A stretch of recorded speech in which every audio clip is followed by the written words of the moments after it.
To Sherlock Holmes, she was always simply the woman. He seldom referred to her by any other name, as in his view, she overshadowed and dominated the entirety of her gender. It wasn't that he harbored any feelings resembling love for Irene Adler. All emotions, particularly that one, were repugnant to his cold, precise, yet remarkably well-adjusted mind. He was, in my opinion, the most flawless reasoning and observing machine the world had ever seen, but as a lover he would have positioned himself in a false light. He rarely discussed softer passions, and when he did, it was often accompanied by a jab or a sneer. They were admirable for the observer, excellent for unveiling human motives and actions. However, for the trained reasoner to allow such distractions into his finely tuned temperament would be akin to introducing a disruptive element that could cast doubt on all of his mental conclusions.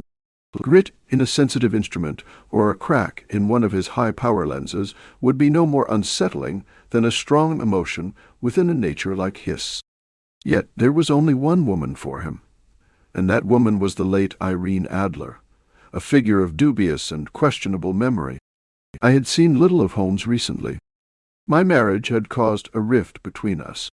My complete happiness and the home-centered interests that arise when one first assumes control of their own household occupied all my attention, while Holmes, who detested every form of society with his entire Bohemian spirit, remained in our lodgings on Baker Street, immersed in his old books, alternating weekly between cocaine and ambition. He still held a deep fascination for the study of crime, dedicating his immense faculties and extraordinary powers of observation to pursuing clues and solving mysteries that had been deemed hopeless by the official police. Occasionally, I would catch vague accounts of his activities, his summons to Odessa regarding the Trepoff murder, his resolution of the peculiar tragedy involving the Atkinson brothers at Trincomalee, and finally, his delicately and successfully executed mission for the reigning family of Holland. Beyond these glimpses of his endeavors, which I shared with the general public through the daily press, I knew little of my former friend and companion. One night specifically, the 20th of March, 1888, I was returning from a visit to a patient, as I had now resumed civil practice, when my path led me through Baker Street.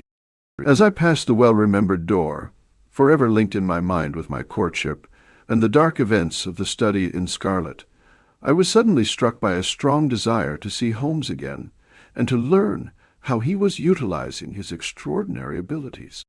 His rooms were brightly lit, and as I glanced up, I observed his tall, lean figure crossing the window twice in a dark silhouette against the blind. He was pacing the room swiftly and eagerly, his head bowed and his hands clasped behind him. To me, who was familiar with his every mood and habit, his posture and demeanor told their own story. He was at work again. He had emerged from his drug-induced reveries and was intensely focused on the scent of some new problem. I rang the bell and was ushered into the chamber that had once been partly my own. His demeanor was not overly warm. It seldom was, yet I sensed he was pleased to see me. Without much conversation, but with a kindly gaze, he gestured towards an armchair, tossed over a case of cigars, and pointed to a spirit case and a gasogene in the corner. Then he stood before the fire, scrutinizing me with his unique introspective gaze. He noted that marriage suited me, stating that I had gained 7.5 pounds since he last saw me. I replied incredulously, claiming it was 7. He insisted he would have thought it was a little more, suggesting I was a trifle heavier. He observed that I was back in practice, and inquired how he knew that. He explained that he deduced it. He went on to say he could tell I had recently gotten quite wet, and that I had a particularly careless servant girl. I protested that his deductions were excessive, sharing that I had indeed returned home in a dreadful mess from a country walk on Thursday, but after changing my clothes, I couldn't fathom how he could tell. Regarding Mary Jane, I mentioned that she was incorrigible, and that my wife had given her notice, but again I failed to see how he had come to his conclusion. He chuckled, rubbing his long, nervous hands together, declaring it was simplicity itself. He explained that the inside of my left shoe, where the firelight struck it, bore 6 almost parallel cuts, evidently made by someone carelessly scraping the edges of the sole to remove crusted mud. Thus he deduced that I had been out in foul weather and had a particularly incompetent servant girl. He continued, explaining that if a gentleman entered his rooms smelling of iodoform, with a black mark of nitrate of silver on his right forefinger, and a bulge on the right side of his top hat indicating he had hidden his stethoscope, it would be dull of him not to conclude that the gentleman was an active member of the medical profession. I couldn't help but laugh at how effortlessly he explained his deduction process.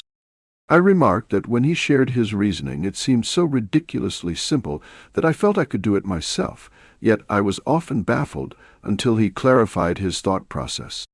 Still, I believed my observational skills were as sharp as his. He acknowledged this, lighting a cigarette and sinking into an armchair. He explained that while I could see, I didn't observe, emphasizing that the distinction was clearer. He queried how often I had seen the steps leading from the hall to his room. I admitted I had seen them frequently, perhaps hundreds of times. He then asked how many steps there were. I responded that I didn't know. He pointed out that my lack of knowledge indicated I had not observed. He claimed to know there were 17 steps because he had both seen and observed. He then presented me with a sheet of thick pink-tinted notepaper that had been lying open on the table, suggesting I read it aloud. The note was undated and lacked a signature or address. It stated that a gentleman would call upon me that night at 7:45, seeking consultation on a matter of utmost importance, citing my recent services to a royal house of Europe as evidence that I could be trusted with matters of significant importance. The note advised me to be in my chamber at that hour and to not take offense if my visitor wore a mask. I expressed my intrigue at the mystery and asked what he thought it meant. He admitted he had no data yet and cautioned against theorizing without data, as doing so could lead one to twist facts to fit theories rather than the reverse. He then inquired what I deduced from the note. I carefully examined the writing and the paper. I noted the man who wrote it was likely well off, as such paper couldn't be purchased for less than half a crown a packet, and it was notably strong and thick. Holmes affirmed that peculiar was indeed the right word, explaining it was not English paper at all. He instructed me to hold it up to the light. Upon doing so, I noticed a large E with a small g, a P, and a large G with a small T woven into the paper's texture. Holmes asked for my interpretation of what I saw. I suggested it was likely the maker's name, or perhaps his monogram. He corrected me, explaining that the G with the small t stood for Gesellschaft, the German word for company, a customary contraction similar to our call. He identified P as Papier, and then suggested we consult a continental gazetteer. He retrieved a hefty brown volume, and after some searching he located Igria, a German-speaking area in Bohemia, near Carlsbad, noted for the death of Wallenstein and for its numerous glass factories and paper mills. He expressed delight at his findings, his eyes sparkling as he exhaled a triumphant cloud of smoke. I concluded that the paper was indeed made in Bohemia. Holmes confirmed that the note's author was German and highlighted the unusual construction of the sentence, indicating it was not something a Frenchman or a Russian would write, as Germans often misplace their verbs. He then stated that it remained to uncover what this German, who wrote on Bohemian paper and preferred to wear a mask, wanted. Just then he remarked that our visitor was arriving. As he spoke, the sound of horses' hooves and wheels scraping against the curb was heard, followed by a firm pull at the bell. Holmes observed that it was likely a pair of horses. He then peered out the window, commenting on the elegant brougham and its beautiful horses, estimating their worth at 150 guineas each. He noted that there was money in this case, should nothing else arise. I suggested I should take my leave, but Holmes insisted I stay, claiming he was lost without his Boswell, and that the situation promised to be interesting. He mentioned that he might need my assistance, as might the visitor. As the door opened, a slow, heavy step echoed in the hallway and paused outside. A loud, authoritative knock followed. Holmes instructed the visitor to enter. A man walked in, towering at nearly 6 feet 6 inches, possessing the build of a Hercules. His attire was opulent, bordering on ostentatious for English taste, with heavy astrakhan bands adorning his double-breasted coat and a flame-colored silk lining visible in the deep blue cloak draped over his shoulders, secured by a brooch featuring a single brilliant beryl. His boots, trimmed with rich brown fur, reached halfway up his calves, completing the impression of barbaric grandeur. He held a broad-brimmed hat in his hand, and as he entered, he adjusted a black visored mask that extended down past his cheekbones. From the lower part of his face he appeared to possess a strong character, marked by a thick, hanging lip and a long, straight chin indicative of determination bordering on obstinacy.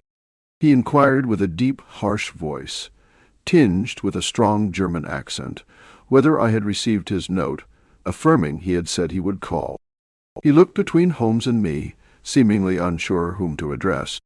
Holmes invited him to take a seat, introducing me as his friend and colleague, Dr. Watson, who occasionally assisted him in his cases. He then asked the gentleman how he should address him. The man identified himself as Count von Kram, a Bohemian nobleman, stating he understood that I was a man of honor and discretion, someone he could trust with a matter of great importance. He indicated that if I were not trustworthy, he would prefer to speak with Holmes alone. I attempted to stand and leave, but Holmes grasped my wrist and urged me back into my chair, declaring it was both of us or none. He insisted that the Count could speak freely in my presence. The Count shrugged his broad shoulders before stating that he must first bind us to absolute secrecy for 2 years, explaining that the matter was so significant it could potentially influence European history. Holmes and I both agreed to the terms. The Count continued, explaining that the esteemed individual who employed him wished his agent to remain unknown to us, and admitted that the title he had just used was not entirely his own. Holmes acknowledged already knowing this, too. The Count elaborated that the circumstances were delicate, requiring every precaution to prevent what could become a significant scandal that might seriously compromise one of Europe's royal family. He candidly revealed that the matter implicated the great house of Ormstein, hereditary kings of Bohemia. Holmes, settling back in his armchair and closing his eyes, indicated he was aware of that as well. The Count glanced at Holmes with apparent surprise. Taken aback by the languid demeanor of the man he had likely been told was the sharpest reasoner and most energetic agent in Europe. Holmes opened his eyes and impatiently urged the Count to state his case so he could better assist him. The man abruptly sprang from his chair, pacing the room in agitation. Then, in a fit of desperation, he tore off his mask and threw it to the ground, declaring that he was the king and questioning why he should attempt to conceal it. Holmes, murmuring an acknowledgment, revealed that he had realized he was addressing Wilhelm Gottsreich Sigismund von Ormstein, Grand Duke of Kassel-Felstein and hereditary King of Bohemia, even before the man spoke. The king explained that he was not accustomed to conducting such business in his own person, but the matter was so sensitive that he could not confide it to an agent without risking his own safety.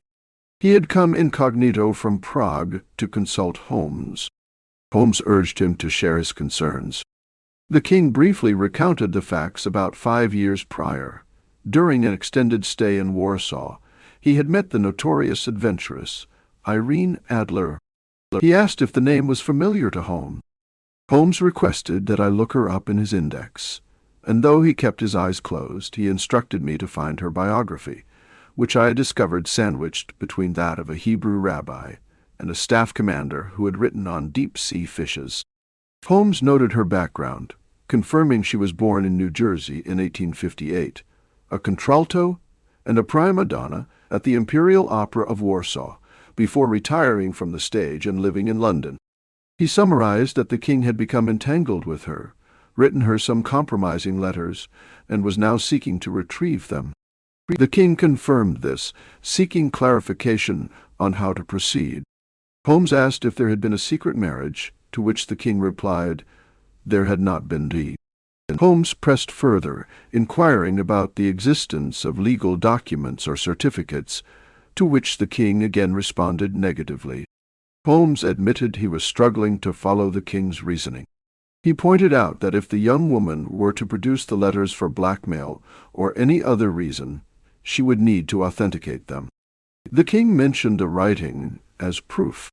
Holmes dismissed it as forgery.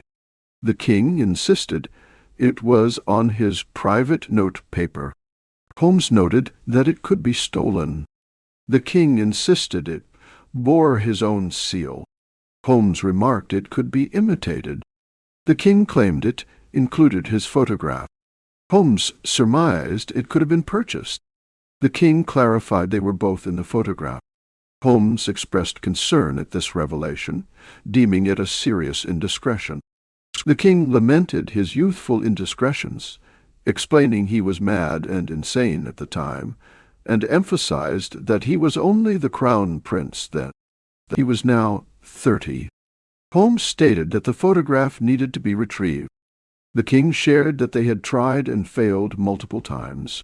Holmes insisted the king must pay for it. The king lamented that she would not sell.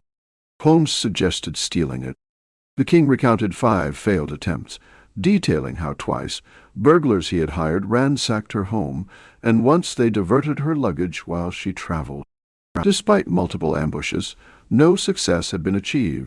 Holmes chuckled, deeming it a charming little problem. The king reproached him, insisting it was a very serious matter. Holmes acknowledged the severity and inquired what Adler planned to do with the photograph. The king lamented that she intended to ruin him. Holmes pressed for details on how she planned to do so. The king explained that he was about to be married. Holmes confirmed he had heard as much. The king continued, revealing he would be marrying Clotilde Lothman von Saxe-Meiningen, the second daughter of the King of Scandinavia. He noted the strict principles of her family and emphasized her delicate nature. He warned that any shadow of doubt regarding his conduct would end the engagement. Holmes asked about Irene Adler's intentions. The king feared she would send the photograph to Clotilde, certain she would go through with it. He described Adler as having a soul of steel, a beautiful face, and the unwavering mind of a resolute man. He claimed she would stop at nothing rather than allow him to marry another woman. Holmes inquired if the king was certain she had not already sent it. The king expressed confidence that she had not. Holmes asked why. The king explained that Adler had stated she would send it on the day of the public announcement of their betrothal, which was set for the following Monday. Holmes noted that they had 3 days left, yawning as he spoke. He remarked that it was fortunate, as he had a few important matters to attend to. He asked the king if he would be staying in London for the time being. The king confirmed he would be at the Langham under the name Count von Kram. Holmes promised to drop the king a line to update him on their progress. The king urged him to do so, expressing his anxiety. Holmes then asked about the financial aspect. The king assured him he had carte blanche. Holmes pressed for confirmation of the extent of funds. The king reiterated that he would sacrifice one of his provinces to obtain the photograph.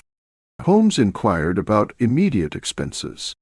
The king retrieved a heavy chamois leather bag from beneath his cloak and placed it on the table, revealing £300 in gold and £700 in notes.